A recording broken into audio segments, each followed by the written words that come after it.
Greetings, ladies and gentlemen, welcome to this latest edition of RE060, where I take old stories I've narrated and update them to modern audio standards. This particular story is called Human Tradition, written by LgFatherAnthrocite. I don't think anyone expected it to happen this way. I think they were expecting us to slowly integrate into galactic society.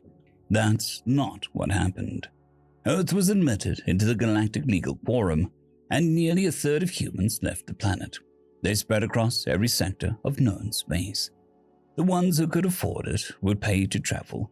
The ones who couldn't worked their way across the stars.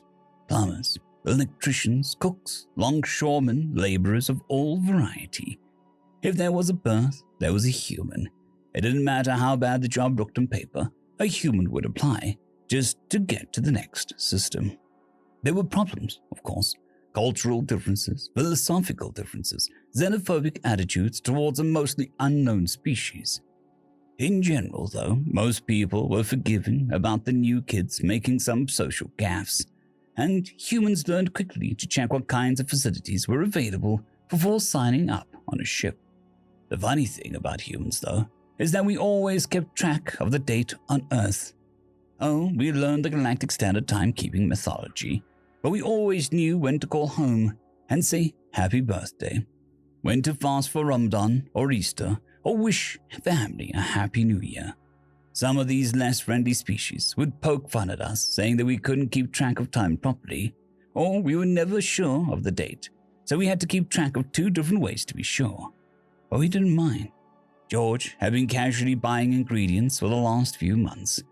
He had been serving aboard the Hrindrock, a cargo hauler, for a couple of years, earning his keep as a cook. He'd gotten along with the crew surprisingly well. He wanted to show them some appreciation. He had been tasting recipes when he had spare time. He couldn't get turkey out at the end of the spiral arm, but he'd found a replacement in something called a Thranny cliffbird. He found some root vegetables that were high in sugar, though they were green and not orange in color. Herbs would replace the apples in the pie. Stuffing could be made from the gret meal and veggies.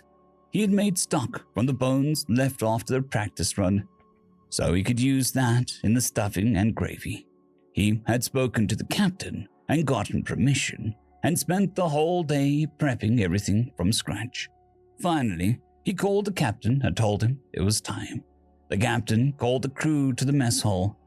Once everyone had arrived, George came out and said, "As you know, we humans haven't quite given up on some of our traditions." Several of the crew chortled at that. "And today I want to share one with all of you. Where I'm from, we have a tradition of getting together with friends and family and showing how much we appreciate everything they have done for us. So today," he pulled the connection off the cliffbird, "Happy Thanksgiving." End of story.